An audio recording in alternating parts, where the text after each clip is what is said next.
buy more with, you can call it. If some people refuse to call it Aotearoa, then let them. You know what I mean? But I think it's great. I'd be all for changing the name. So Ireland's the official name? Yeah, Republic of Ireland. Yeah. And but the more beautiful, like Aotearoa, is Éire. And some people will refer to it as that. That is the whole island itself. And is it used quite commonly, Éire? A lot of people use it. It's very similar. If you're watching TV in Ireland to watching TV here, they will go between the languages a lot, and they're really trying to push that culture that we were told to ignore and keep pushed down, or bring that out. And that's the same here. So I'm all for it. If people want to change the name, I think it's great. Why not, eh? Yeah. All right, they're around the panel. All agree. Aotearoa name change. Why not, indeed? This is an interesting email here. In my final year at an exclusive private girls' school, I had dreadlocks. I was summoned, capital letters, to the headmistress's office and told in no uncertain terms to comb them or cut them off. I had consulted the school rule book and pointed out that my hair was, as required, tied above my collar with a brown hair tie and green ribbon. I wonder what school that is. She was apoplectic with rage, but when I left the school at the end of the year, she wrote me a glowing reference saying I was an intelligent, mature and gracious young woman. My message, stick to your guns. That's good. So that's a wonderful email, isn't it? On an entirely different note, we touched on this issue yesterday. How much should morality be spliced with art? Can a beautiful watercolour, say, stand on its own terms if it was painted by a person responsible for acts of utter evil? Would you have it in your own home? Would you buy it as an investment? The German criminal code extends to banning Nazi iconography, but not the watercolours Hitler painted in his early life, of which there are many. So, more than 30 pieces signed Hitler or a Hitler will go on sale at an auction house in Nuremberg. Prices go up to around $75,000. Said British art critic Jonathan Jones, the sales are repulsive and sick. Alan, a watercolour by Hitler. I wouldn't have any interest in it, and anybody who does have interest in buying them should be on some sort of watch list. And I read about him that he failed art. He got kicked out of art school. So anyone that gets kicked out of art school, keep an eye on them as well, in case that has the effect. I looked at the pictures; they're quite vibrant. I was quite surprised because he always seemed angry. I have this impression that he spits a lot when he talks, but the painting didn't look smudged or anything like that. And like I said, it's quite vibrant, which is unusual to see a well-known racist enjoying a lot of colours. It was baffling. But I can't afford them, but I won't buy them. So Alan's out. Julia, what about you? I mean, the wider issue, does the art make the viewer and collector complicit in the acts of the maker? Or, look, is Alan being a bit mean here? Just, hey, I'm a collector. I'm interested in history. No, there's a responsibility that comes with that collection. So attached to that, if they're selling that for however much money, where is that going? And it better be going to Jewish organisations to spend on their outcomes. And attached to those paintings need to be a historical, honest recount from Jewish communities that talk about the violence and the millions of people whose lives were taken by this man who painted whatever. I don't care how good that painting is. I'd rather poke a fork in my eye than have anything like that in my own house. And if they are going to sell that, there needs to be a responsibility to sell that with an honest reflection of who the person was that painted that, and that money needs to be going somewhere good.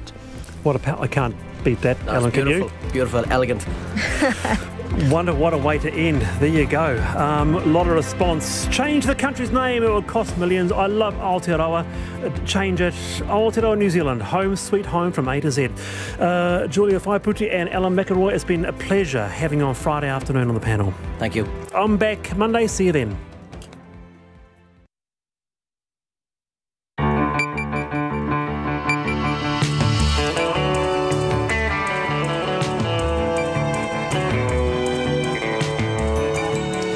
Whakaronga mai koe ki te reo irirangi o Aotearoa. This is Checkpoint on RNZ National. I'm Lisa Owen. On tonight's program, 4 days into a raging battle, the Pigeon Valley fire has gobbled up more ground. The burn area covers 2,000 hectares. Some Wakefield residents have been evacuated as a precaution, unpredictable winds forcing them out. Others are on notice to move too. And more bad news with a new fire breaking out in the hills behind Nelson, diverting resources. In Auckland, the Prime Minister delivers her first big economic speech of the year, and Dunedin City Council is between a rock and a rubbish stack. RNZ News at 5 o'clock. Good afternoon. I'm Anna Thomas. A large fire on the hill above Nelson that forced the evacuation of several houses has been brought under control. Fire and Emergency says 10 fire trucks and 3 helicopters battled the blaze on Walters Bluff near Founders Park, which started at about 2:30. An eyewitness, Scott Edwards, says it was a terrifying sight. I've never seen nothing like it in Nelson, that's for sure. It's madness. In flames before, you've seen it as well. It's gnarly, wasn't it? It was like a big swirling vortex of flames. It was crazy. Scott Edwards and RNZ reporter Ben Strang has been watching the firefighting efforts at Walters Bluff. Ben, what can you tell us? Yeah, so we came here just before 4 p.m, came here from Wakefield at the other fire, and we're obviously beating here. There was a few fire trucks that went past us. Now I'm just looking up at the hill now, which is between Walters Bluff and Brantford Reserve. It looks like it started in a bunch of pine trees down almost at sea level. I've just had Fire and Emergency confirm no houses have been lost. No confirmed houses have been lost, rather. The fire's then stretched up. There's a patch of dead brown grass which have been swallowed by the flames, and then native bush above that at the top of the ridge. Now, just after 4, that native bush re-sparked again. There was some massive flames going up, and then we saw 5 helicopters with monsoon buckets coming in to douse those flames and get it under control. There are also 2 fixed-wing aircraft leaving fire retardant at the top of the ridge, and just now we've still got 3 helicopters just dousing any potential hotspots.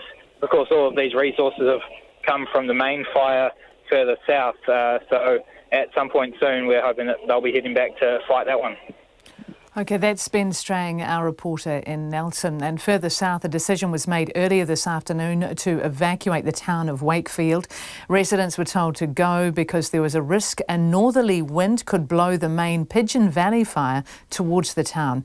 An evacuee from Wakefield, Katrina McLean, says she's grateful a police officer escorted her back home to get her dog. Can't find the cat. It's gone into hiding and I didn't have time to search the house properly, and we've just opened the gates and that so the stock can wander through a bit further away from the fire. Katrina McLean, who's among the 3,000 Wakefield residents who have been told to leave their homes. And as crews battle fires in the South Island, residents in the north are being urged to cut their water use in dry conditions. A hot December and January signalled the 3rd warmest start to summer on record, with fire bans and water restrictions in place across the country. In the far north, sprinkler bans are coming into effect for Kirikiri and Kaitaia, while Kaikohe residents are now further restricted to buckets for watering their gardens and washing their cars. The New Plymouth District Council says high water use is draining Oakura's reservoir, with the levels dropping from their regular 80% capacity to just 65%. And last week, Tauranga asked residents to stop using all garden sprinklers and irrigation systems. And a far north fire chief says it's possible a wildfire that threatened homes at Shipwreck Bay was deliberately lit. The fire there raged over 5 hectares of hillsides last night, and residents of 5 homes were evacuated. Principal Rural Fire Chief Miles Taylor says the fire started on the road in several places at once, and that suggests someone lit it. We're doing an investigation, but it looks suspicious. There were multiple ignition points, so it seems to indicate to us that it may have been suspicious. Miles Taylor says the fire could erupt again on a large scale, and fire crews will have to stay at the scene overnight and tomorrow. He says Shipwreck Bay residents may be able to return to their homes tomorrow night. The Amazon founder, Jeff Bezos, has accused the owner of US celebrity magazine, The National Enquirer, of extortion and blackmail. The billionaire, who's the world's richest man, posted a message showing what he said were emailed threats from the publisher, AMI, to print intimate photographs of Mr. Bezos and a woman with whom he was having an affair. The BBC's Dave Lee reports from San Francisco. Last month, the National Enquirer published private messages between the Amazon founder and Lawrence Sanchez, a former TV host with whom he had been having an affair. Mr. Bezos then paid for a private investigation into how those messages came to be leaked to the magazine. Now, in an extraordinary message posted online, Mr. Bezos has shared what he said were emails from AMI threatening to publish a number of intimate, private photographs of Mr. Bezos and Ms. Sanchez, unless the investigation into the leak was stopped. AMI has not responded to the request for comment. Dave Lee reporting. It's 5:05. The New Zealand women's cricket team has been set 136 for victory in the second 2020 international against India at Eden Park. India's posted 135 for 6 from its 20 overs after being sent into bat by the White Ferns. Rosemary Mayer was the best of the New Zealand bowlers, taking 2 wickets for 17 runs from her 4 overs. And a short time ago, the White Ferns were 36 for 1 in the 7th over of their run chase. And Eden Park's infamous short boundaries hold little fear for the Black Caps, who face India in the second leg of the doubleheader tonight. Left-arm spinner Mitchell Santner says they've played a lot of cricket at the ground now. Just got to find ways of, I guess, not getting hit straight with it being short and trying to get in and out of overs. And, you know, it might be 220 is a good score out there, so we've got to, I guess, play it by ear when we get there. Mitchell Santner. The New Zealand men's and women's hockey teams both face Great Britain in the Pro League in Christchurch this evening. The men's match is about to get underway, with the women to follow after 7 o'clock. And New Zealand golfer Tim Wilkinson is leading the Panama Championship after the first round. He's opened with a 5 under par 65 to sit a shot clear of 3 players, including 2003 Masters champion Mike Weir. Wilkinson is projected to move to top of the Web.com Tour standings if he wins the tournament. The top 25 players at the end of the season secure a place on the PGA Tour. And that's the news. Tonight on Nights, Salmonella Dub and the New Zealand Symphony Orchestra are our Friday night live act. Good luck fitting them onto one stage. Country Life visits a small town that's home to some of the best maize, best beaches and best tennis players in Aotearoa. And inspired by the element platinum, we have a sonic tonic dedicated to blondes, because we thought we'd have more fun that way. On Nights with me, Brian Crump, after the news at 7 on RNZ National. And now the short forecast from MetService until midnight tomorrow. For Northland, showers becoming widespread this evening. Some heavy and possibly thundery in the east overnight, and then easing tomorrow. Auckland and Coromandel, cloudy periods with isolated showers mainly in the east. Gisborne and Hawke's Bay, cloudy at times with a few showers, especially north of Wairoa. Waikato to Wellington, including the Bay of Plenty, the Central High Country and Wairarapa, mainly fine. However, areas of morning cloud and isolated afternoon and evening showers about the Bay of Plenty and the Central High Country. Nelson and Marlborough, mostly fine, but isolated showers about the ranges tomorrow. Bulla, Westland and Fiordland, showers developing this evening. Some heavy about Bulla overnight. And those showers becoming isolated in Bulla tomorrow morning and elsewhere towards the evening. For Canterbury, Otago and Southland, fine with some very warm temperatures tomorrow. And for the Chatham Islands, fine spells with a few showers tomorrow. RNZ National, it is 5:08 and you're listening to Checkpoint with Lisa Owen. Thanks, Anna. The Prime Minister's State of the Nation address, Dunedin plots to export rubbish to Christchurch, and a spectacular chunk of ice breaks off Tasman Glacier in Aoraki Mount Cook National Park. We'll also go live to the T20 Internationals currently underway at Eden Park. All of that is coming up, but first we begin in the Tasman district, where Nelson continues to burn. The Pigeon Valley fire is still raging. It has now grown to 2,000 hectares. 3,000 residents from the town of Wakefield have been asked to evacuate early this afternoon, and a fire has also broken out in Nelson City on Walters Bluff, where the evacuation of residents from about 800 homes is also underway. We'll go live to our reporter Logan Church and cameraman Simon Rogers in a few minutes. But first, the fire service in Nelson is currently holding a briefing. Incident controller John Sutton told me just a few minutes ago that while their efforts to hold the Pigeon Valley fire at bay have been helped by the weather cooperating, they are still keeping their fingers crossed.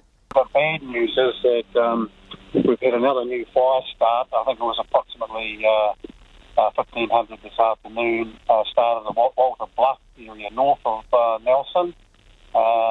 Looks a bit suspicious. We don't actually know how it started, but it was detected fairly early, and one of the advantages of having a lot of firefighting resources nearby, we were able to divert them to that fire fairly quickly, and looks like we've got it probably about 75% controlled already, but there's going to be a lot more work to actually get that contained. But well, John, that must be pretty frustrating, having to divert resources to another blaze, especially when potentially it's suspicious.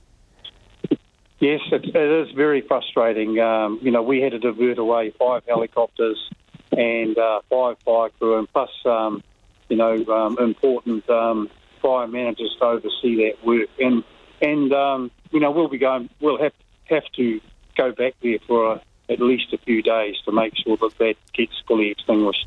What about it makes you think it's suspicious? Well, we just can't see any reason why it started. What would start a fire, in that area? But maybe I'm jumping to conclusions. I shouldn't say that, but there's no logical reason at this stage. Well, we are having the fire investigated. The investigator is out there now, so in a day or so we might have some better intelligence on that. So you're 4 days into this. The firefighters and people are working 12-hour shifts. How long can you sustain that level of attack realistically? At this stage, we're having no problem sustaining the resources that we need. Everything we ask for, we're getting without any problems.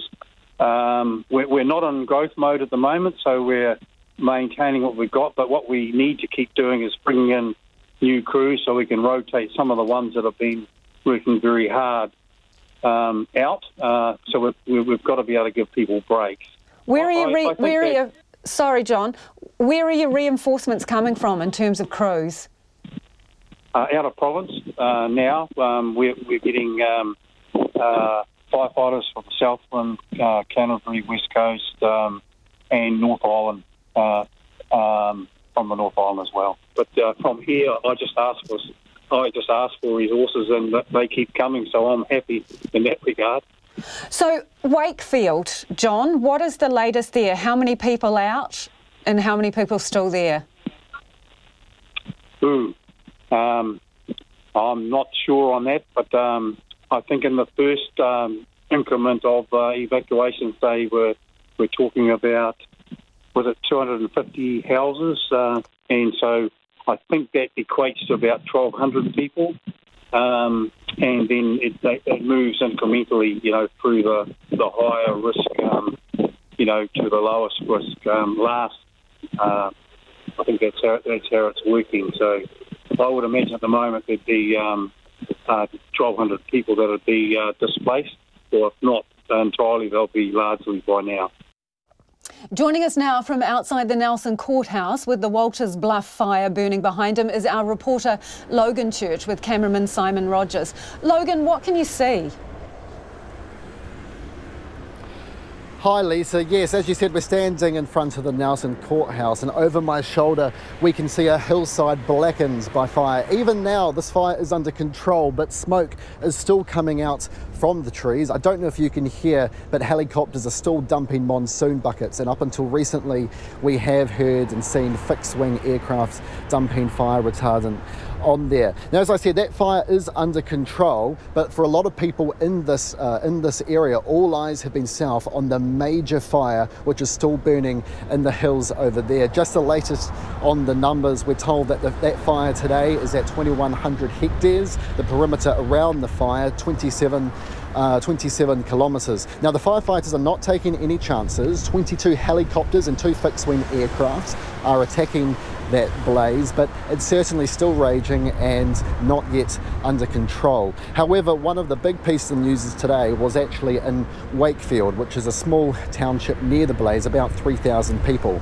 At 10 o'clock last night, residents there were told to get ready for evacuation, and middle of the afternoon today, that message to evacuate came to many. I actually spent quite a bit of today in Wakefield, and I spoke to many of the residents who had to evacuate only hours before they had to leave town, and this is what they told me.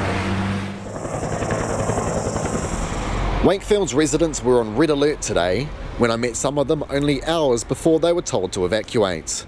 Among them are Janine and Gary Pope, who say they and their neighbours were out dampening down their properties overnight. There's been a total hose ban, sprinkler ban, and I think everyone in the neighbourhood was out watering just because they could. It was something to do. It was something to do. We all made sure the gutters got cleared, but I think there might have been a few shrubs that got watered as well, just by mistake maybe. You see, there's no green grass around, it's all burnt dry, so it's not going to take too much for it to catch fire. And as you can tell, it's been a bit like living in a MASH rerun for the last few days. As we speak, helicopters are flying directly overhead, and ash is starting to fall. Only moving into the area weeks ago, the Popes had a housewarming party planned for tomorrow night. But now they are getting ready to leave. Loaded things up, all the special things like the motorbike in the back of the van and things like that, and prepared to hook onto the boat and tow it, take out what you can if you need to. But at the edge of the town and right in the firing line is Tony Daly's place. So basically we've just been holding little conflabs in the cul-de-sac here every sort of 3 or 4 hours just to touch base, make sure everyone's all right and just get a feel of which way the fire's going and what the potential threat could be for the next 6 to 8 hours and just help each other out really. He took me to his backyard and showed me just how close the fire is. So the fire was mainly northeast up on this end up at Teapot Valley last night, and the wind was coming this way, which was blowing the pine needles, etc., through the air and dropping them over the greater Wakefield area. So this is the sort of the northern boundary, as it were, of the housing development. And the fire brigade positioned themselves last night out here, and the rural fire down by the creek. Where they were cutting another fire break using 3 dozers just up on the other side of the creek line over here, to creating a fire break between basically Wakefield and the forest itself. So they've gone all the way through, right through to Brightwater, pretty much creating the fire break, which will hopefully be a good line of defence in the event that the fire should turn and come back this way. Some of the forest Tony was talking about is on land belonging to farmer and teacher Ryan Higgins. The fire is just on the right there. So this is Marshall's here, these trees here, and then that's us, and then it's Wakefield. How dry are those trees? Pretty dry. The whole area is really dry. We've had the massive hot spell through here. But just the fortunate thing is, if you look up at the Marshalls here, they've put a massive fire break through there, and with the fire crews and everything, we're pretty confident that they'll do a good job tonight. He's had to evacuate. I found him standing at a nearby cordon watching the fire move. Right in front of Ryan's land, helicopters are refilling their monsoon buckets. Some nearby rivers are barely a trickle, and holes are having to be dug to find more water. Ryan tells me fire breaks have also been built on his land. We've got cattle and sheep. They've put a bulldoze through fire breaks, and some of our stock have got out, which has happened, but we're mainly a forestry block because of the soil and what you can grow on it. Most of the farms on trees, couldn't give you an exact figure on how many trees, but it's a large portion. But that's basically between the fire and Wakefield. So they've put big fire breaks up on the Marshalls there, our neighbours, and that's been fantastic. And the fire crews have just been phenomenal. But it's the ever-changing winds that's had farmers like Ryan worried since the fire began. The initial fire went around and went down East Valley, so we're really fortunate that on that side of things, and it went down and it was concerning for East Valley, and Teapot Valley when the wind changed on the initial day. But now that it's become a northerly, we saw the flames and everything heading back, and yeah, we're a bit worried. For the nearby farmers and the residents of Wakefield, it's now a nervous wait, with thousands of people waiting with bated breath to see what this fire does next. In Wakefield, for Checkpoint, Logan Church.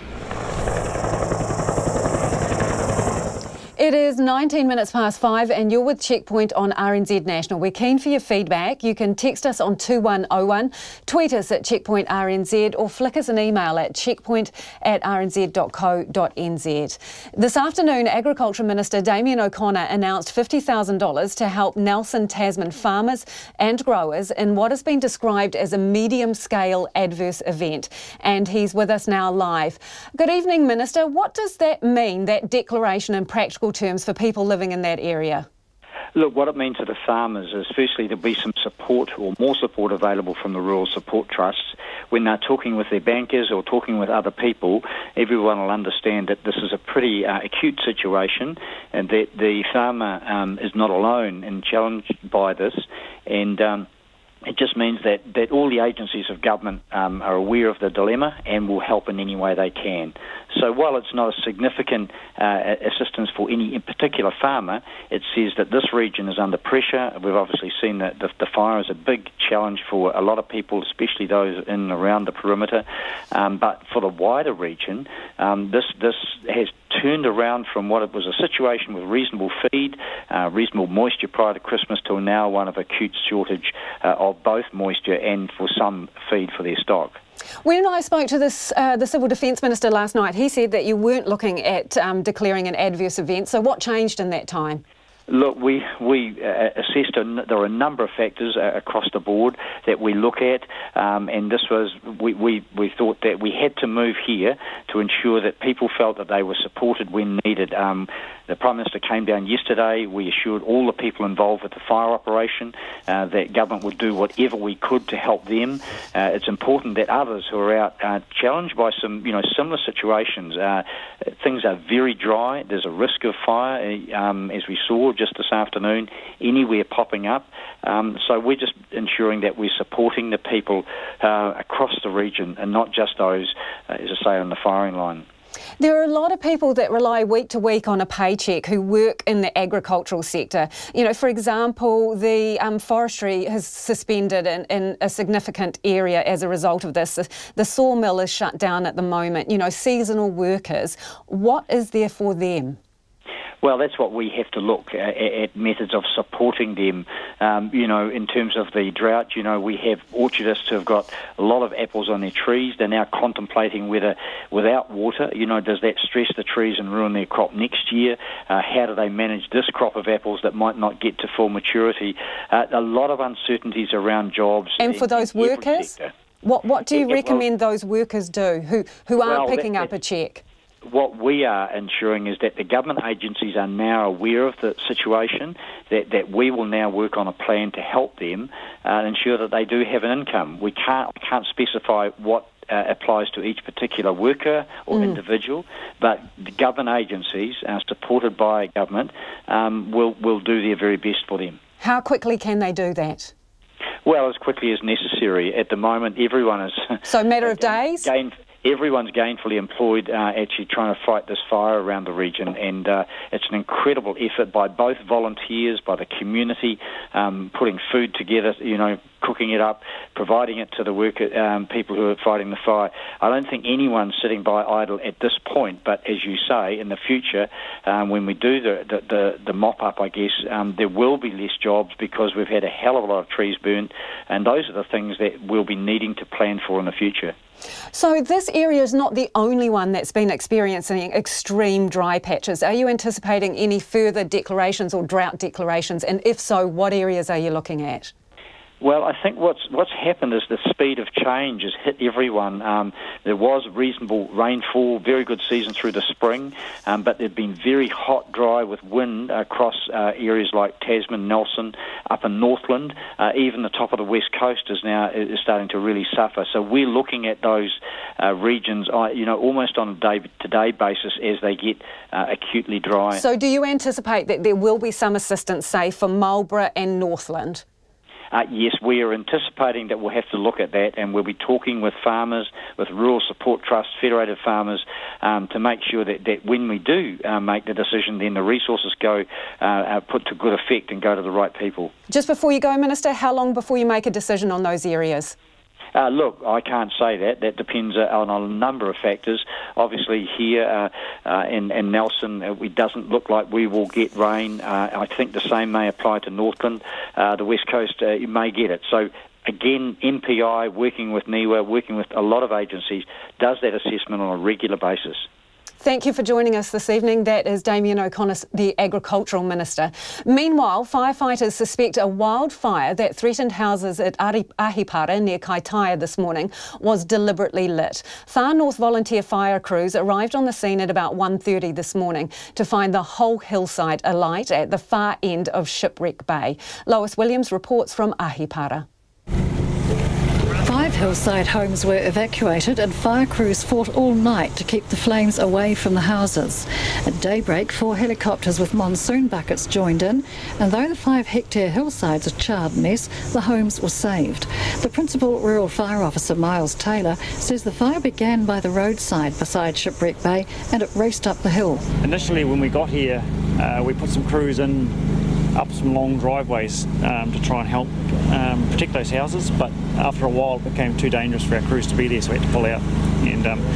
And we unfortunately had to leave those houses to their fate, but luck was on our side and the crews had done just enough to keep them safe. So by the time this morning came around and we got the choppers in the air, the houses were still in one piece, so that was great.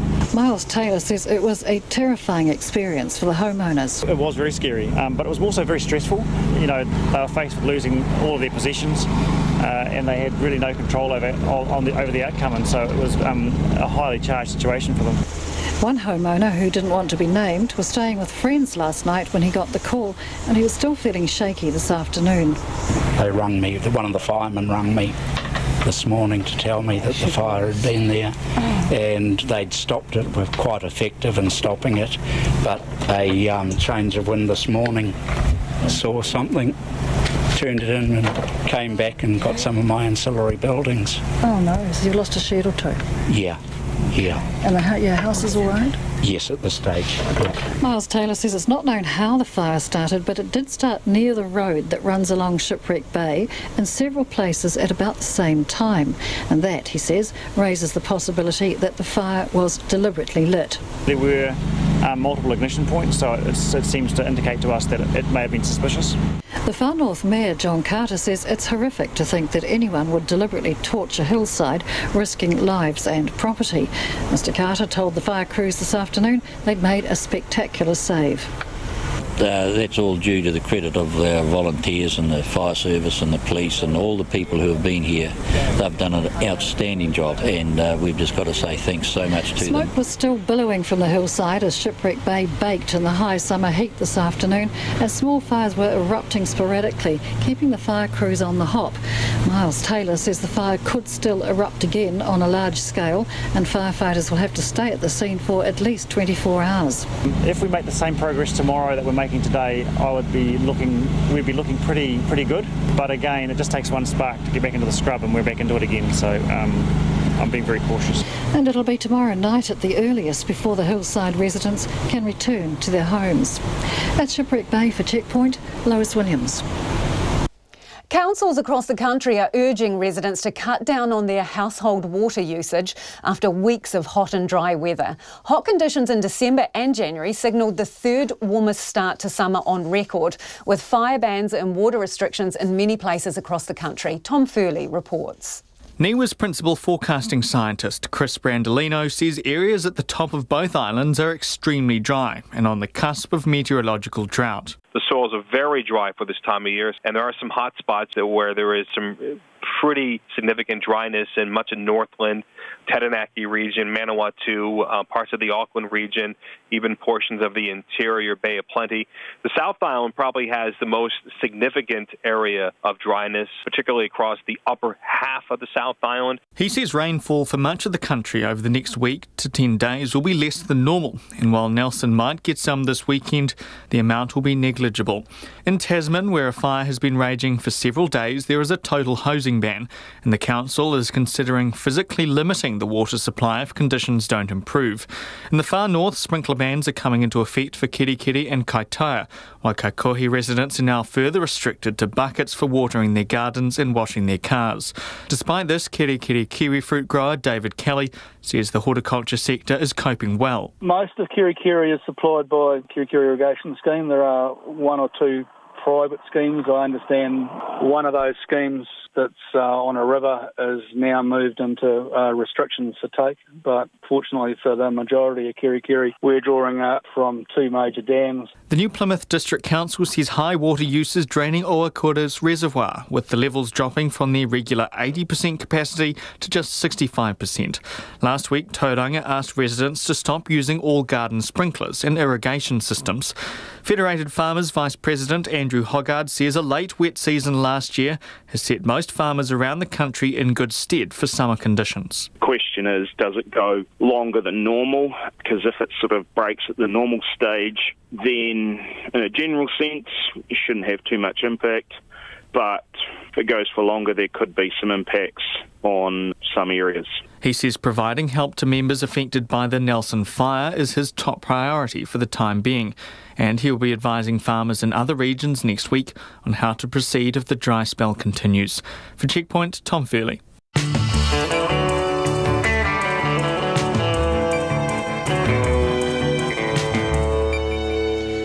On Checkpoint on RNZ National, the Prime Minister's State of the Nation address. Plans for Christchurch to get a special delivery from Dunedin's rubbish dump, and a spectacular chunk of ice breaks off Tasman Glacier in the Aoraki Mount Cook National Park. You won't want to miss the pictures. We would love your feedback, especially if you're living in the Tasman district or you've been affected by the fires. Don't forget, you can text us on 2101, you can tweet us at Checkpoint RNZ, Facebook us Checkpoint, or get on the email at checkpoint@rnz.co.nz. But first, here's Anna Thomas with the headlines. Thanks, Lisa. A new fire which broke out on Walters Bluff above Nelson City this afternoon is now under control. An eyewitness says it was a swirling vortex of flames and a terrifying sight. 5 helicopters with monsoon buckets have been dousing the flames, along with 2 planes dropping fire retardant along the top of the ridge. Further south, officials have evacuated people living in and around Wakefield, which is being threatened by the main bushfire. Up to 3,000 residents were told to leave due to the risk of a northerly blowing the Pigeon Valley fire towards the town. The massive fire, which began in the region on Tuesday, has now burned through about 2,000 hectares and destroyed 1 home and a farm building. The Far North's chief fire officer says a wildfire that threatened homes at Shipwreck Bay near Ahipara may be suspicious. The blaze raced over 5 hectares of hillside last night, forcing 5 homes to be evacuated. The principal rural fire chief says the fire started in several places at once, which suggests it may have been deliberately lit.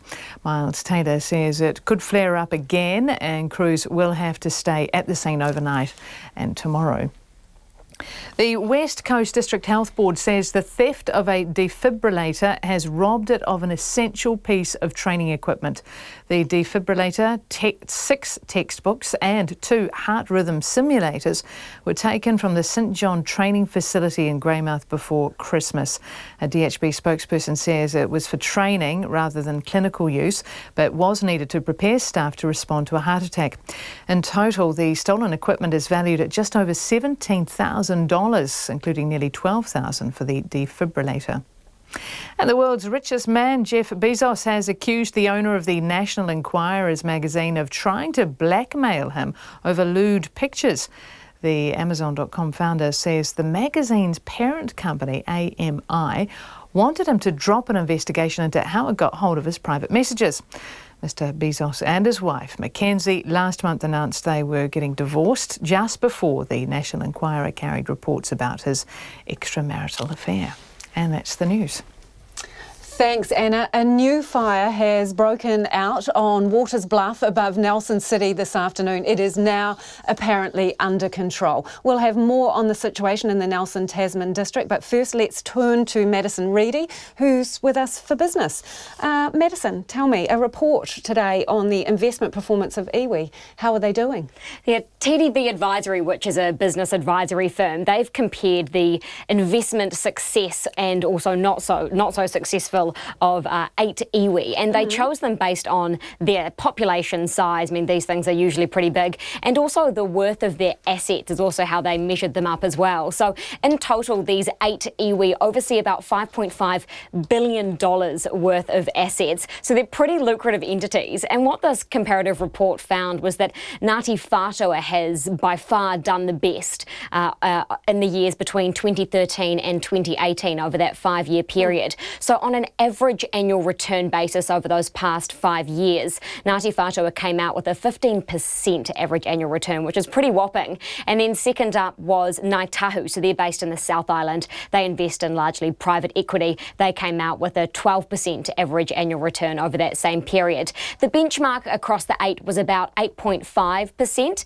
and some of them obviously did come below that average number as well. And surprisingly, Tainui Holdings, which is actually the second largest iwi in terms of the amount of assets that are overseas, it oversees about $1.4 billion worth of mostly property assets, and that actually came up with a 7% average annual return, so slightly below the benchmark.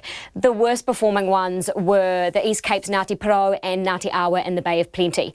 And it does also beg the question of whether or not, are they cheating? Because given their financial success, they also have had a pretty decent financial head start. I mean, most of these entities are operating on off the back of their treaty settlement claims from the Crown, which have dated back to about 1995. Now, across these 8 large iwi, my calculations show that they had about $709 million worth of settlement claims. But then also you have to give credit to Ngāpui, which hasn't actually settled their claim yet. Theirs are still under negotiation, and they came out still with a pretty decent average annual return of 5%. So that kind of debunks that claim. Quite a big spread in the returns, isn't there? Interesting. Yeah. Okay, so reporting season kicks off next week. Who's on the hit list? Well, there's actually about 80 listed companies, so we're going to be really busy. It's a very long list, that one, Lisa. So this is about the first time we'll probably hear at least a decent amount and some decent coverage from some of our largest companies, and certainly our listed companies in New Zealand. So we've got the power sector there, so our 4 largest gen-tailers, which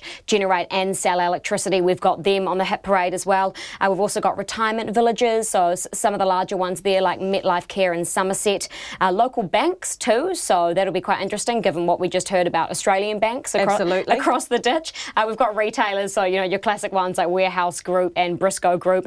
Tourism operators, Auckland Airport in New Zealand, they're usually pretty closely tied, those ones. Sky City as well, the high rolling gambling business as well, they kind of come under the realm of a tourism operator. But ones that we'll certainly be watching out for will be the likes of Fletcher Building, so they're reporting their half year. I mean, the struggles just continue there. We're probably likely to hear more of the same, and they might tell us a bit more about what they're doing to rectify some of those issues, if anything.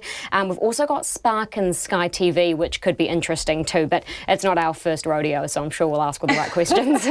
Okay, what's been happening on the markets today? The NZX Top 50 Index closed up nearly 0.5% tonight, so it had a gain of 43 points to close at 9,177, and the dollar's buying at 67.5 US cents, 95.4 to the Australian, and 52.2 British pence. Fantastic, thank you. I think we've just been handed a piece of paper with an update on it, so let's go to this. Thanks, Madison.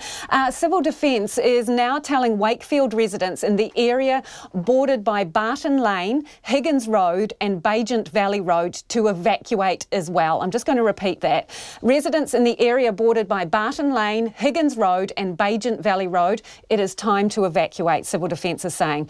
This is in addition to the Wakefield residents north of State Highway 6 between Pigeon Valley Road and Simons Road, who were told earlier today to evacuate.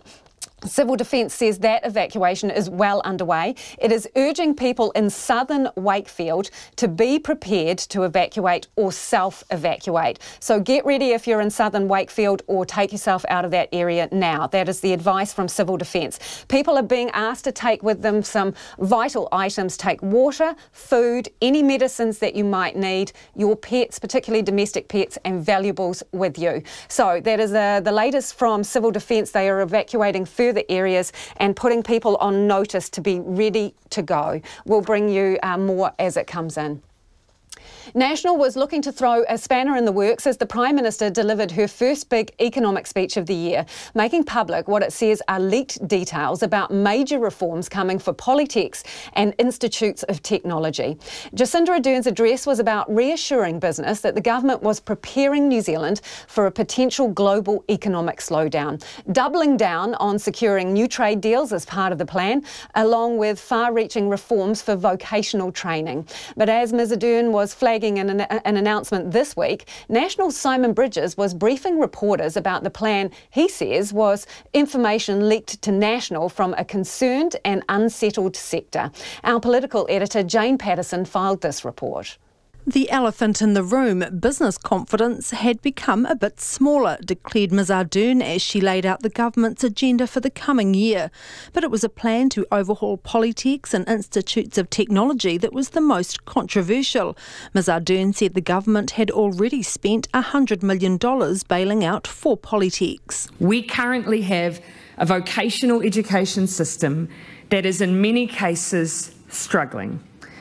Take the building sector, for example. We know we need more tradies, and yet they're just not coming through fast enough. She said the government would release its plan for consultation next week and outline the problems facing the sector. It is not well coordinated or integrated.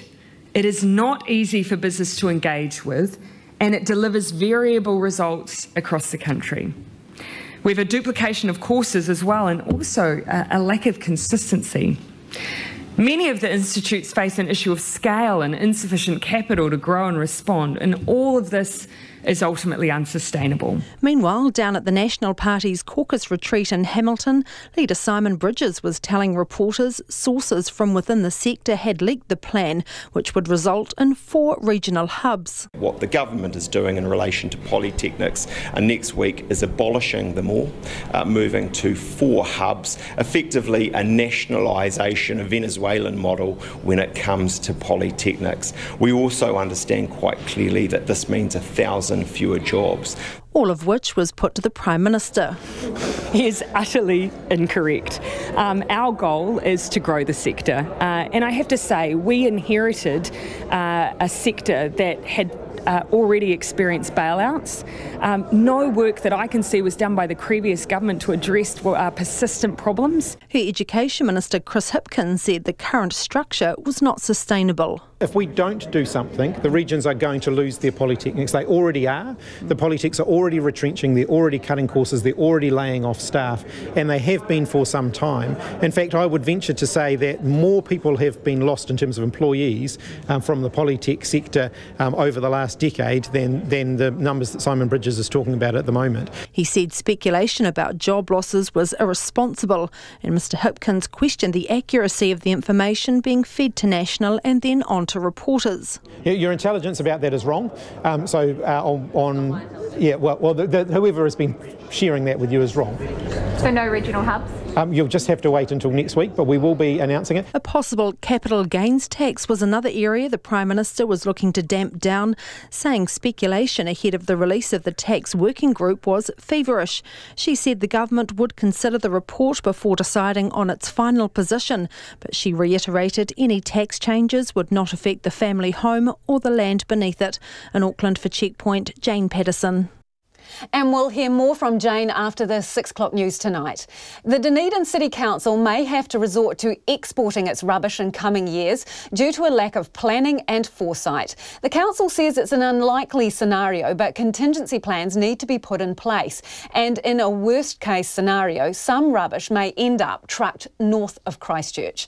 Our Otago Southland reporter Timothy Brown has the story. In 2023, the Dunedin City Council's resource consent for its Green Island landfill will expire. That may be a moot point because by then, if current waste disposal rates continue, it will be full. On top of this, the council has been slow to plan for the future.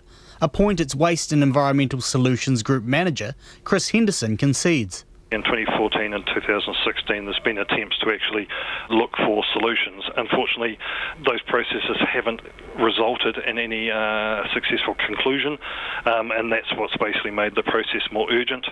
So there has been work completed on it, but yes, it's fair to say that we should be. The processes of the past should have been more successful than they have been. The council are now left with a handful of options, many of which they don't have control over. They could apply to the Otago Regional Council to extend the resource consent beyond 2023, but that will require a reduction in the waste produced by residents. They could try to extend the footprint of the current landfill, and plans are afoot for a new landfill at Smooth Hill, about 20 kilometres south of the existing site. But it may be close to a decade before it's operational, which is why the council has to prepare for the possibility of exporting waste out of the city and potentially the region. There's various options, and obviously we haven't actually had full discussions with the people involved, so I want to make sure that that's on the table. But there's the Mount Kui landfill down in Bluff, AB Lime is in Southland, Cape Valley landfill in Canterbury, which is actually 40 minutes north of Christchurch. That would probably be the worst case scenario. Chris Henderson says a full review of the city's waste disposal service is underway. Councillor Jim O'Malley says he's pleased the work is taking place, but he's critical about how far behind the eight ball the council is and the local government legislation, which he says is hamstringing authorities throughout the country. I think this is a product of the Local Government Act and the extent to which power has been taken away from councillors and moved towards the administrative side of the council. Nobody's behaved illegally here, but I think that councillors should have been more heavily involved in the design of the last long-term plan. A 10-year plan which did not have provisions for what happens to the city's waste after the Green Island landfill closes. Adding to the concerns is the viability of the Smooth Hill site. Saddle Hill Community Board Chair Scott Wetherall says council staff are using old data, which could prove costly to update. The reality is they're working on sort of 10, 15-year-old data, and yes, back then Smooth Hill was the most preferred location. That's why the redesignation of the area was put in. But the reality is the way that we do waste has changed quite significantly in the last 15, 20 years and may well change in the next 5 years. Scott Wetherall says the council needs to have the right information before sending it out to residents for consultation. Dunedin City Councillor Aaron Hawkins says exporting waste should only come as a stopgap last resort. We've also seen recently in China and Vietnam how vulnerable you are in those circumstances when the receiving party turns around one day and decides to stop taking it, which would always be an option. And we're seeing local councils around the country and people in other parts of the world really struggling now with what they're doing. Jim O'Malley says he's yet to raise his concerns with Mayor Dave Cull, who is also Local Government New Zealand's president, but hopes legislation will allow councillors greater input into the next 10-year plan. Attempts to contact Mr Cull today were unsuccessful. A report detailing the issues will go to the council's Infrastructure Services and Networks Committee next week. In Dunedin, for Checkpoint, Timothy Brown. A spectacular chunk of ice has broken off the Tasman Glacier in the Aoraki Mount Cook National Park. The pale blue waffle-like berg is technically called a carving and tends to happen every few years. Guide Charlie Hobbs said they were expecting it any day, but the result, well, he ranks it in his top 5 icebergs.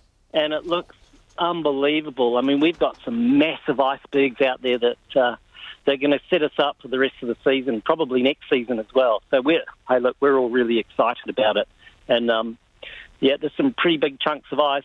I mean, hundreds of millions of tons of ice sitting in the Tasman Glacier Lake. It's just fantastic. So colour-wise, what does it look like? And just give us a bit of perspective. If you kind of row up there or paddle up there in a kayak, how high up are you looking at this thing?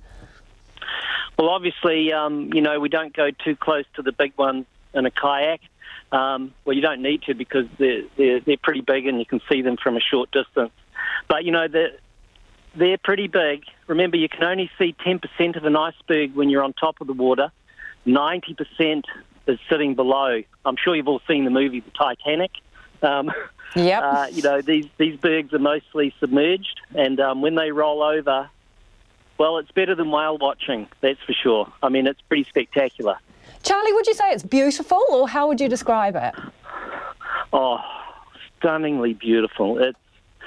It's not something that people get to see every day because, you know, normally you would have to go to the Antarctic or the Arctic or something to see this. But, you know, here we are in a lake in New Zealand where people can just see this incredible thing of nature happening right in front of them in a maritime climate where, like today, for example, it's almost 20 degrees. And, you know, but that must feel bizarre. Yeah, it must feel bizarre. 20 degrees and you're looking at this thing.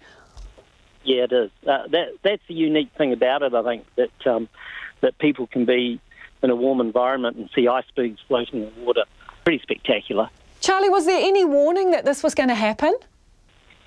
Well, you know, we've been monitoring it for a long time because we fly over with our heli hikes every day. We're out there in the kayaks watching the glacier. And, you know, we actually put bets on with what's happening, and we all kind of figured it would calve about, you know, early February. So we were expecting something to happen, and I mean, obviously getting the correct date is always a tough one, but we knew something was going to happen because we can see the cracks behind the glacier, and so we're all ready for it. But it happened at night while everyone was sleeping, and you know, and we weren't expecting something that big, but it was pretty good. I imagine that's quite good that it happened at night, so you didn't have anyone up there too close. Because what are the flow-on effects when it breaks away in such a huge chunk? Well, the flow-on effects are great for tourism because we get a lot of icebergs floating around for a long time. So, you know, the general public get to come on trips and just experience this phenomena for a long time. And you know, from an educational point of view, you know, most people just don't get to see icebergs. They only read about them in books and magazines and whatever. If you had to describe this to someone who has no concept of it, can't see it, talk me through it. What does it look like? Well, if you can imagine several big skyscraper buildings lying on their side in the water, like in Wellington, can you imagine those really, really big buildings? Well, there's quite a few of those lying on the lake at the moment, and all those little small buildings around them, well, they're floating around as well. So we've got skyscraper-sized icebergs floating around on the lake. And if you were listening to Charlie but not watching, the pictures were pretty spectacular. You can go to our Checkpoint Facebook page for a look. It's worth it. It is about 9 minutes away from 6. I'm Lisa Owen and you're with Checkpoint on RNZ National. Do keep your feedback coming. You can text us on 2101, tweet us at Checkpoint RNZ or email us at checkpoint@rnz.co.nz. The White Ferns and Black Caps doubleheader against their Indian counterparts is well underway this evening. Huge crowds have been descending on Eden Park for the sellout clash this afternoon, and more are expected to arrive for the evening session, which starts at 7 o'clock. These are the second matches of this T20 series, and it's the only chance Auckland has to see the Indian teams play this summer. We cross now to our reporter Joanna McKenzie, who's at Eden Park. Hi Joanna, what is the latest with the White Ferns? The latest score is New Zealand women require another 17 runs with 6 wickets and 15 balls remaining. So it's getting towards the end of the match, and it looks like, I hate to say it, and maybe proved wrong, but it looks like New Zealand might get this again, which would be their second win in the T20, and that would mean that they would win the T20 series because, of course, it's 3 games. Cause for celebration. Hey, we can see behind you there that there are people absolutely flooding in through the gates at the moment. How many there were there for the White Ferns game? The officials estimate that by the end of the game there'll be 9,000 in the stadium, and of course we're expecting about 41,000 in total, which is a sellout crowd and has been for more than a week now. It's the trains, we're just opposite Kingsland Station here, and the trains keep on coming and they keep on belching out hundreds of people, so they just keep on coming thick and fast. We're outside Gate A, which is where there's a lot of, I don't know if you can hear the commotion behind me, but there is constant performances in the crowds behind me. There's a big queue here of people waiting to get face paints, and we've had a lot of people walking past with silver ferns and the Indian flag on their faces. We've spoken to a few. We spoke to her father Raman and his daughter Namisha, who have been here for a long time but have got a foot in both camps, which seems to be a lot of what people are telling us. They're just here for a marvellous cricket experience. Yeah, we can hear the steady drum beat behind you there, so it seems like a pretty celebratory atmosphere. Just remind us again, Black Caps, when are we expecting the first ball? So the first ball will be at 7 o'clock tonight. It's expected to finish at around 11 o'clock. So far there's been no reported issues with the transport network, getting trains and buses here. Spoken to a few people who were here about half an hour ago. They had no issues getting in. There are going to be about 40 Auckland Transport staff around the stations later on this evening when the game finishes, just to marshal people as people come out. There are some extra trains on and some extra buses as well, because it's going to be quite a task to move that many people around the city tonight when the game finishes, potentially with two New Zealand victories, because they've both been, the women's and the men's have been mirroring each other. They both unfortunately lost the one-day series, but both won the last the T20 on Wednesday, so who knows. Well, Joanna, we look forward to the good news. Thank you for joining us there. That's Joanna McKenzie outside Eden Park. We're just hearing that Walters Bluff, that fire that started in the hills above Nelson, has flared up again. We'll have more on that for you after 6 o'clock. As the clock struck 7 this morning, the first hardy athletes set off on foot from the Kumara Beach on a 243-kilometre mountain traverse across the South Island. Over 1,000 people are running, biking and kayaking in this year's biggest ever coast-to-coast event. Katie Todd reports. To tick off a coast-to-coast, competitors complete a 3-kilometre run, 55-kilometre cycle, 33-kilometre mountain run, 15-kilometre cycle, 800-metre run, 67-kilometre kayak and then a final 70-kilometre cycle. That can be done individually over 2 days, as part of a team or tandem, or for the brave, all in one day. Organiser Glenn Curry, who has taken part in the past, says the atmosphere among competitors at today's start line was one of nervous excitement. He says they face a daunting task, but this weekend the weather is largely in their favour. The only thing that will probably be not in their favour is the likely temperatures today, so we are looking at heading up to 28, 29 degrees Celsius here at the end of the mountain run. So, otherwise, it's a beautiful day. Yeah, sun's out and it's going to be warm. Just 77 people completed the first race in 1983, but now the Coast to Coast attracts a range of people chasing personal and professional goals. I think when the event started, it was an event for people who had probably grown up in the outdoors, and it sort of had a bit of a focus towards the outdoorsman, I suppose. Yeah, your typical outdoorsman, and now we have quite a wide range of demographics. I suppose we've got people from all walks of life turning up now. So I suppose that's the biggest change, really, is the diversity of people that are on the start line, which is great to see. There are familiar faces and special competitors in the mix this year, including new dad Richie McCaw, former Olympian swimmer Moss Burmester, blind Wellington athlete Dave Piper, and 21-year-old cancer survivor Jake Bailey. Each competitor has a support crew ready to shift and supply equipment, help with clothes changes, and provide all-important cheering and morale. For Christchurch's Olivia Smith, it's the 5th year heading to the West Coast as part of a support crew. She's on chef duties this year and says she loves being a part of the event. Just a positive vibe all round. Everyone's just happy for everyone else. I don't think I've ever seen a nasty thing happen at Coast to Coast. It's all positive. A guy came in this morning and his support crew were late and people were rallying up gear just to get them going. So, yeah, everyone rallies behind each other. It's really nice. And about 5,000 people will descend on Christchurch's New Brighton Beach tomorrow to catch the 1- and 2-day competitors crossing the finish line, where there will also be stalls, live music, fireworks and festivities. It's one of the busiest days on the calendar for local hospitality providers and an annual boost for the rebuilding township with cool drinks in hot demand. The burger joint owner Sam Kabayak has timed the official opening of his new Brighton store to provide for hungry competitors, who he says the beachside community love showing their support for. A lot of support for the coast-to-coast athletes, but I mean I think anyone who can endure that sort of testament, that's pretty huge. So I honestly think that good on them, well done. The event will wrap up on Sunday with a full prize giving at the Addington Raceway. In Christchurch for Checkpoint, ko Katie Todd, 10A. Residents in Nelson are reporting a flare-up of the fire on Walters Bluff. Our reporter Alex Perrottet has just spoken to Rachel Boyack, a Labour Policy Council representative, just a few minutes ago.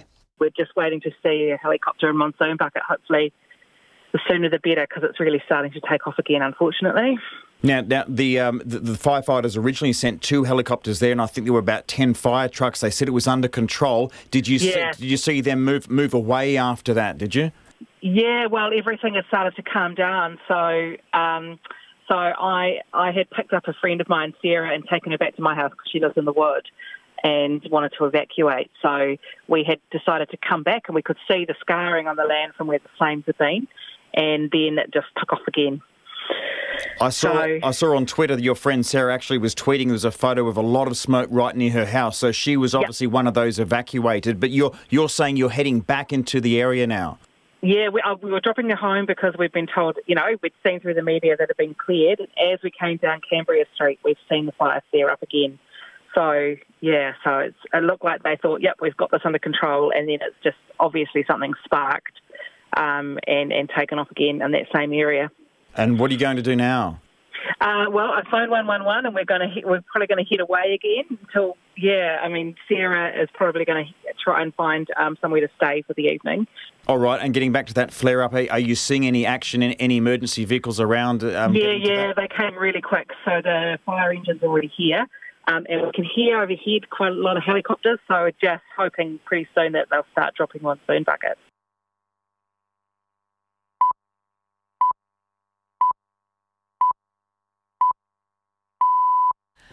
RNZ News at 6 o'clock. Good evening, I'm Anna Thomas. A large fire that broke out on a hill above Nelson is being treated as potentially suspicious.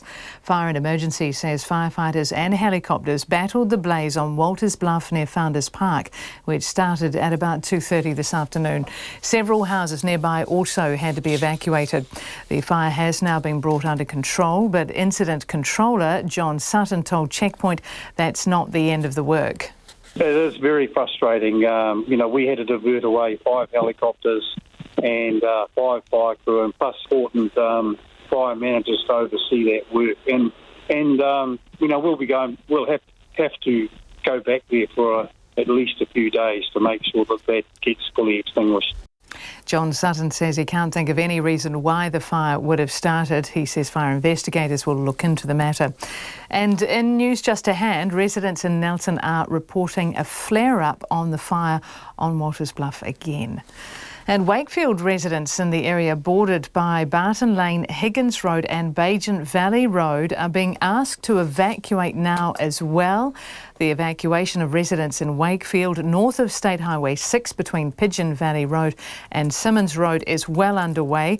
Civil Defence says that residents who are elsewhere in the southern Wakefield area should be prepared to leave. People are asked to take water, food, medicines, pets and valuables. The Civil Defence Centre in Wakefield has been moved to Saxton Field Stadium.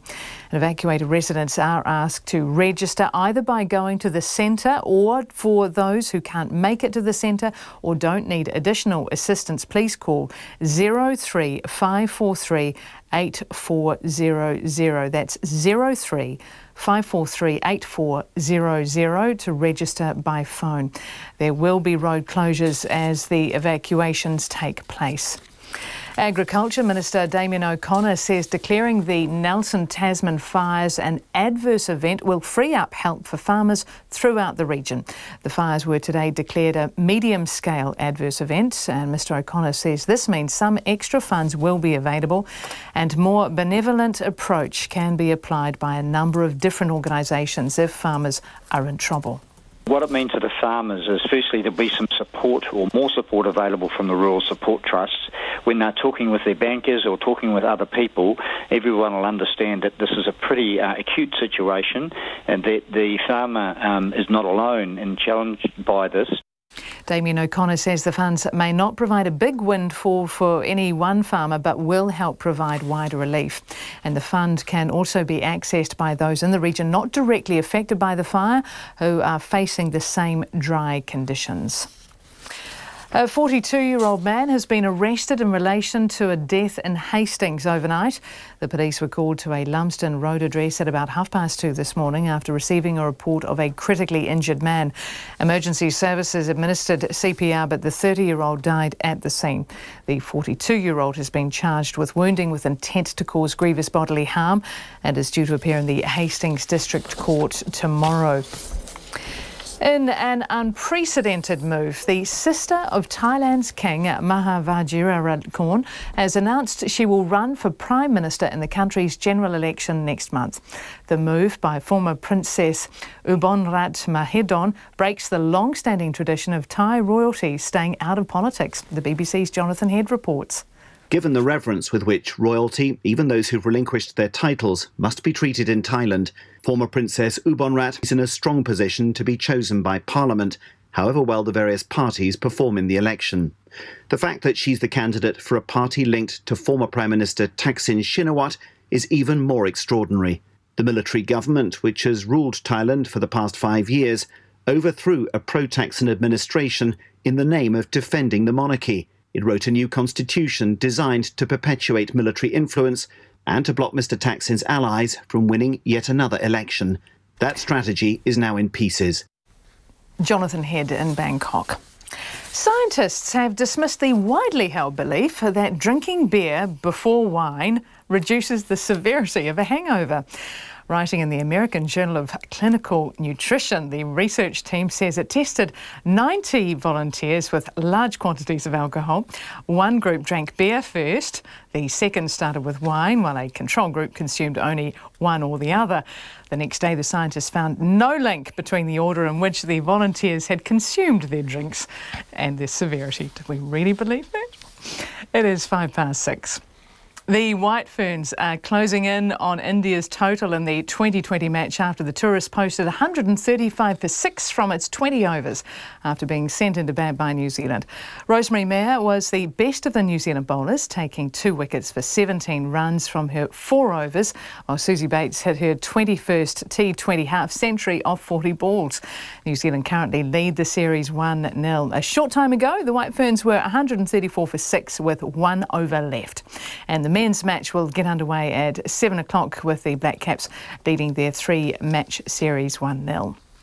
The Black Sticks women expect former coach Mark Hager to have added his own touch to Great Britain's game in the short time he's been with them. Hager left New Zealand last month to coach the Olympic champions, and they come up against New Zealand in the Pro League in Christchurch tonight. Black Sticks defender Sam Charlton says the Brits will be tough to crack.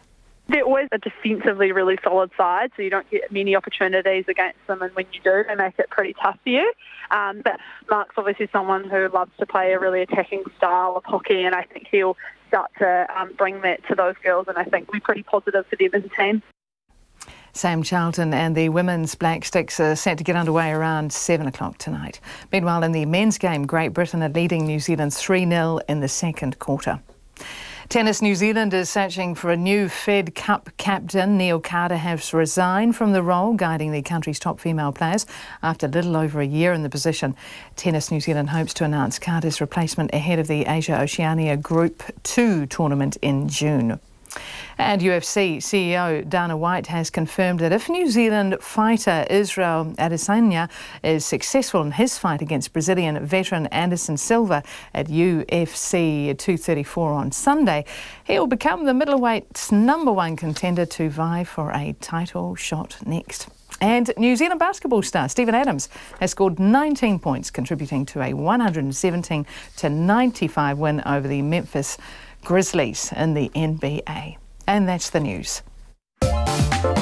In the podcast hour, sending up 60s self-help in The Complete Woman. Maribel May's Complete Woman course is scientifically proven to improve your marriage or your husband's money back.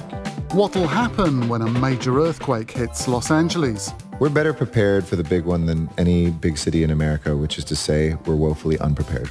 And Imaginary Advice is a left-field blend of poetry and storytelling. The podcast hour with me, Richard Scott, Saturday after the midday news here on RNZ National. And just before we head to the weather, I can tell you, hot off the press, the White Ferns have just won the match against India. The Black Caps are up next. Now, looking at the short forecast from MetService to midnight tomorrow. For Northland, showers becoming widespread this evening, some heavy and possibly thundery in the east overnight and then easing tomorrow.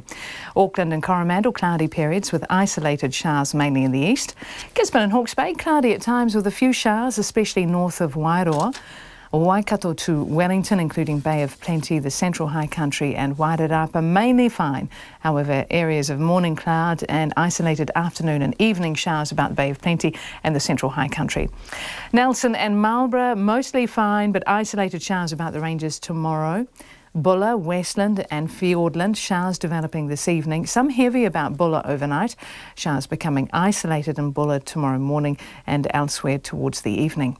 For Canterbury, Otago and Southland, fine with some warm temperatures tomorrow. And for the Chatham Islands, fine spells with a few showers tomorrow. RNZ National, it is 6:09 and you're listening to Checkpoint with Lisa Owen. Thanks, Anna. And as we reported, fresh evacuations are underway in Wakefield near Nelson as fire and emergency battles to contain fires across the region. Civil Defence is now telling Wakefield residents in the area bordered by Barton Lane, Higgins Road and Pigeon Valley Road to evacuate. Civil Defence Emergency Management Group Controller Dennis Bush-King joins me live now. Hi Dennis, what do you need people to know right now? Hello, Lisa. Yes, certainly those people in the Wakefield area are being asked to evacuate. We're worried that the fire, even though it hasn't been growing at a large rate today, thankfully, if the wind is right, then it could cause problems and will get very close to the Wakefield township. So as a precaution, we have asked people to evacuate. Does it look like the weather is turning? Well, interestingly enough, the wind flows northeasterly for part of the day and then southwesterly for another part of the day. So that's the challenge that we're trying to manage. And when it blows towards Wakefield, that's when the risk heightens. So how many people are you talking about? Do you know how many people have already evacuated? Can you give us a bit of an overview?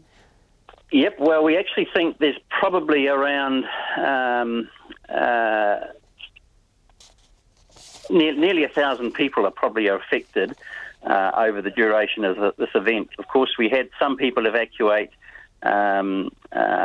overnight from areas in Pigeon Valley, Teapot Valley, and on the Waimea Plains. But in relation to Wakefield, there's probably about 340 households affected. And yeah, that's quite a considerable number. And people are amazing. They're responding, and it's all working well. They're reporting through to the evacuation centre or ringing in through the council. So we're keeping tabs, and hopefully we'll be able to add up and just to make sure that our estimates are within cooey of what actually happens. So Dennis, how well prepared are they? Have they already packed up? What are you seeing? Yes, I think the messaging has been very good. We have put people on notice, asking them to be prepared to be evacuated, and yes, that process is happening relatively quickly, so that's good.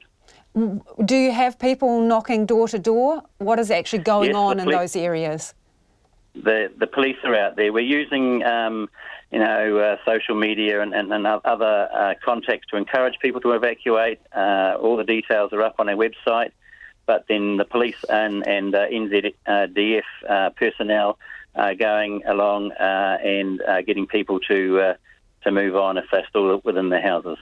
What about the Walters Bluff, the fire there? There was some indication that people were being asked to leave houses. Is that situation under control? People being told? So Walters Bluff in Nelson City, that flared up at about 3 o'clock this afternoon, and yes, people have been moved out of the houses up there, but I think the rapid response by FENZ has probably enabled that situation to be brought under a reasonable measure of control. So that's good news. But are people still out of their houses? There have been people who have been removed out of their houses, and I think there has been one house that has been damaged. I think they lost their deck. Do you anticipate any more evacuation orders between now and the morning? Now and the morning? No, yeah. I think the way we've been managing it, we've been trying to, if we have to have people to move, we'd much rather they move during daylight. But that's all contingent on what happens to the fire. It's still burning. I don't think we can say it's under control yet. It's still within the perimeter, but there's plenty of fuel to cause the flames to be a problem. Thank you so much for joining us. Do appreciate your time because we know you're really busy. That is Dennis Bush-King, who is the Civil Defence Group Controller there. Joining us now, live from Nelson, is Mayor Rachel Reese. How would you describe the situation there at the moment? Good evening, Lisa. Hi. Lisa, it's high. It's very busy in the region. We've got emergency services here supporting us from around the country, and I just want to thank both all of those who are employed in the services and so many volunteers who are doing a fantastic job throughout Nelson and Tasman. So what's the biggest challenge for you right now? Look, the biggest challenges at the moment is getting the fire that is south of Richmond contained, and you've spoken to Dennis Bush-King this evening, and he's given you a good description of what's going on. This afternoon we obviously had another outbreak in Atawhai, some damage to a house there with burning of a deck and some evacuations. And really the important message for all of our residents and visitors is this is an extremely dry period. We're now in drought, officially in drought. Please stay out of reserves. Please be extra cautious about what you're doing around your home. And for those residents who are in the Walters Bluff area and the Wood area, the emergency services are there monitoring. You may see some flare-ups, but they are there. The fire is at this stage contained, but it is not out. So continue to be vigilant, listen to the warnings.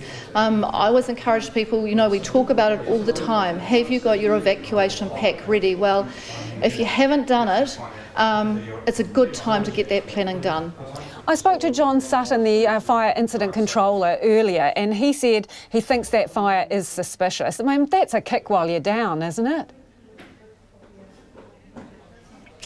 Look, it's incredibly frustrating. I just look at this hard work that these teams are doing throughout the city, and, we need the resources where they need to be, not being distracted in other places. But look, they've got to do their investigation. I haven't got the details on that, and right now the focus is actually on the fires that need to be contained and throughout the region. But yeah, look, it is pretty sad if that is the case, and we are talking, in this situation, we're really trying to preserve life. We're trying to preserve homes, businesses, people's livelihoods. And so when I look at the impact that this fire is going to have on our region, to our forestry sector, to our farming sector, we really don't need any other distractions. And how worried are you about that? I spoke to the Agricultural Minister. There are going to be jobs that, have disappeared overnight. People who rely on the forestry industry and other agricultural industries and are getting paid week to week. What concerns do you have for them? Look, we've been meeting with the forestry sector today and working out some contingencies. Obviously, it is an issue for them in terms of employment, in terms of supply chain, but we're working very, very closely with them to come up with a plan. But I have to say, both Minister O'Connor and Minister Farfoy have been very, very supportive. Minister Farfoy has been in close contact throughout this event, and so we certainly don't feel like we are isolated from central government support. The Prime Minister has given us that commitment. But at this stage, look, I think the team here are doing an excellent job of managing what is a complex situation. They're a very, very skilled team. We are very fortunate in our region to have excellent emergency operations. They perform extremely well at a national level and actually at an international level. So from that respect, I just want to say to our residents and visitors that I know you will be anxious, but you have got the best teams in New Zealand here looking after you. If you are feeling at all concerned, you don't feel safe, please pick up the phone. Please ring the Nelson City Council number 546 0200. Look at your civil defence websites and Facebook pages, and if you need support, the support will be there. Thank you so much for joining us this evening. That's Nelson Mayor Rachel Rees. The fires in Nelson are entering a fourth night, and the unrelenting blaze is starting to take its toll on the exhausted frontline workers. The emotional impact on those forced from their homes is also rising to the surface. Supporting those coming out of the cordon are Red Cross workers from around the South Island. Visual journalist Bex Parsons-King and reporter Alex Ashton spoke to those heading back to their homes. As you move closer to the blaze, you're struck with the smoke, a stinging in the eyes and drying out of the throat. Emergency service workers are feeling the drain of round-the-clock shifts and a seemingly never-ending battle against unpredictable winds. And as the blaze grows, more residents are evacuated, gathering what they can in the scramble to safety. There were obviously people that were reluctant to leave their homes. They were incredibly worried and anxious about that. Marie Crisp is Deputy Team Leader of the Red Cross's Disaster Welfare Support Team, on the ground as people pass the cordons. We were able to spend time sitting with people, talking people through that process, and eventually getting them to come to the decision that it was the right thing to do, to evacuate. Marie Crisp's team meets people as they leave, anxious and unsure when they'll be able to return. We're unsure of the activity and how the fire will develop, so people are understandably concerned about the welfare of their property, but more so about their animals. People like Doran Kakaldi. During a brief lift of the cordon blocking her house today, she had a short window to go home to grab a few personal items. And also, I wasn't sure if I was going to get an opportunity to move the horses, but my neighbour, who's very close by, had a paddock and he offered the horses to go in there as long as he'd be, so I could actually walk the horses down the road to the cordon and get them into the paddock, which was brilliant. Tracy Goodart lives one house over from the cordon. She's one of the lucky ones. They were allowed to stay, at least for now. Yeah, we're still on alert, just in case the wind does change. We're ready to go, but no, we're pretty lucky that we haven't had to go. She says amongst the uncertainty and stress, seeing the Red Cross on the ground helps. It makes you feel just, I don't know, just safer, and that you've got that support there. Marie Crisp says her team's there to provide what they call psychological first aid in disasters like this. Sometimes people are coming in needing a chat, a cup of tea. We can distribute information, get people in touch with services. Obviously people are anxious and worried about their homes, their livestock, so we're there to assist people wherever needed. When the hot spots dampen down, the fire crews leave and people are left to get on with it. The Red Cross will stay in place. So after the initial response, the Nelson team will be here to support civil defence emergency management with welfare needs and any other needs that the community may have as they arise. As the smoke lifts and the scale of the devastation becomes clear. In Nelson for Checkpoint, Alex Ashton. The head of Instagram, Adam Mosseri, says the social media company is to ban all graphic self-harm images from its platform, following the controversy over British teenager Molly Russell's suicide, which her father has blamed on the site.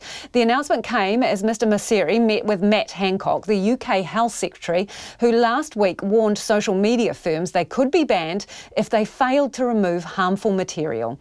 The BBC's Angus Crawford reports.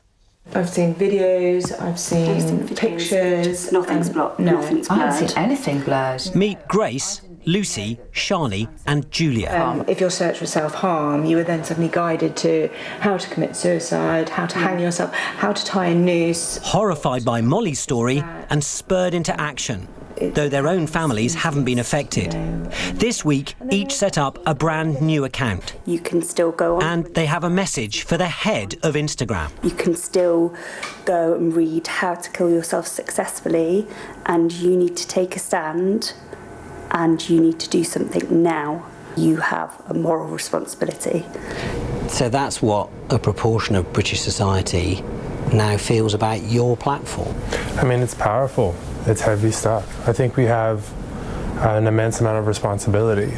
I think that it's clear that we are not yet where we need to be on the issues of self-harm and suicide. Because the concern from, I think, some of those mothers and others is that, in effect, Instagram, in the words of Molly Russell's father, has been monetising misery. We're not looking to monetize misery. We look to connect people with the friends and the interests that they love and care about.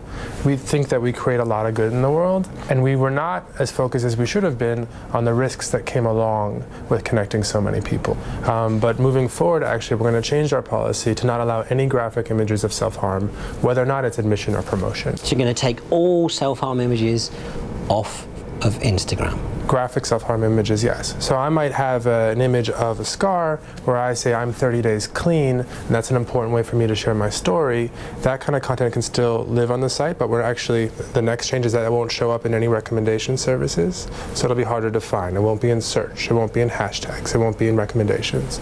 But graphic imagery, we're going to take off Instagram entirely. That's going to take some time, but we're committed to doing it. She said, if I get over 2,000 likes, I will cut myself on live feed.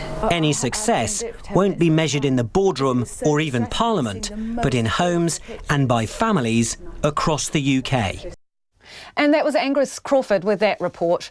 Prime Minister Jacinda Ardern delivered her first big economic speech of 2019 to a business audience this morning, outlining economic challenges facing the country, the impact of Brexit, and foreshadowing a restructure of Polytechs.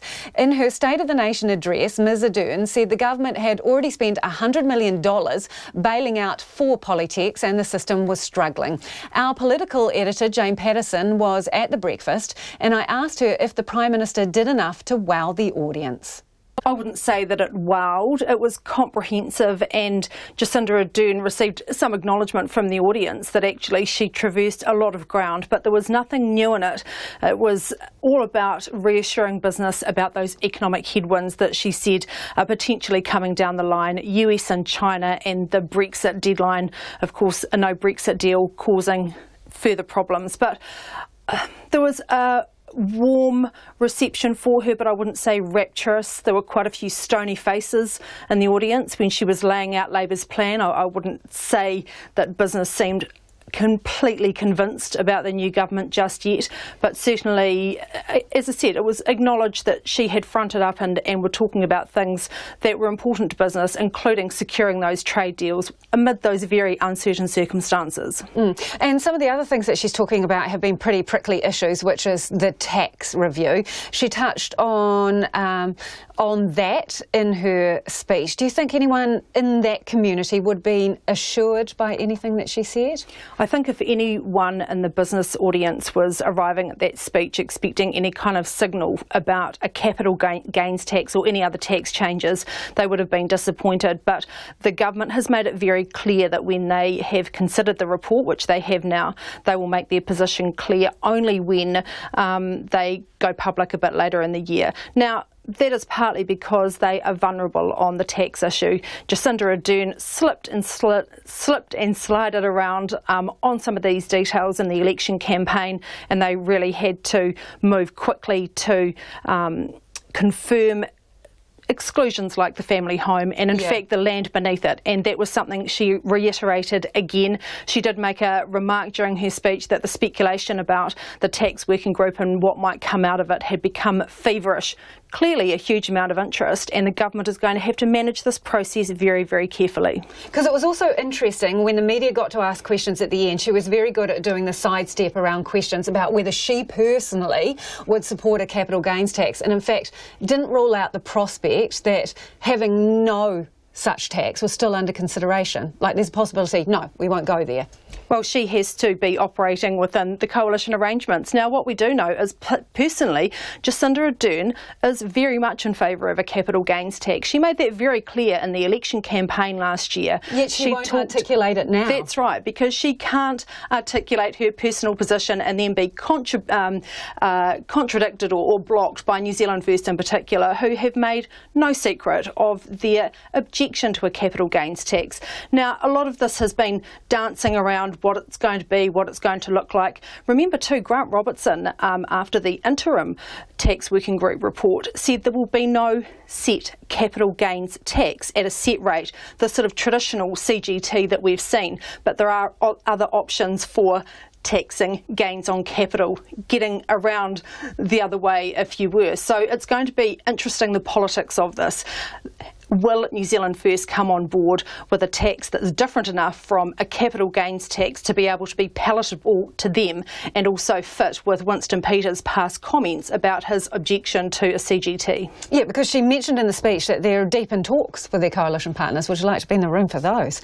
Of course they are deep in talks. I'm sure those talks are very frank and robust because, as I said, this was something that Jacinda Ardern really staked her leadership on in a way in the election campaign last year. Her campaign against the National Party, Bill English, was about intergenerational inequality, and she saw capital gains tax as being a direct answer to some of those housing affordability issues that people are facing and that the government is still grappling with. So it is going to be the sort of policy that they will not be able to come out and state a government position until they have the agreement of New Zealand First and the Greens, of course, as well, because any tax change will need to be legislated for. It will need the backing of both coalition and confidence and supply partners. And the plan at this stage is to put it onto the statute books before the election so that National would actually have to repeal it if they came to power, and Labour would be able to, of course, just keep that in if they won the election and implement it more quickly as well.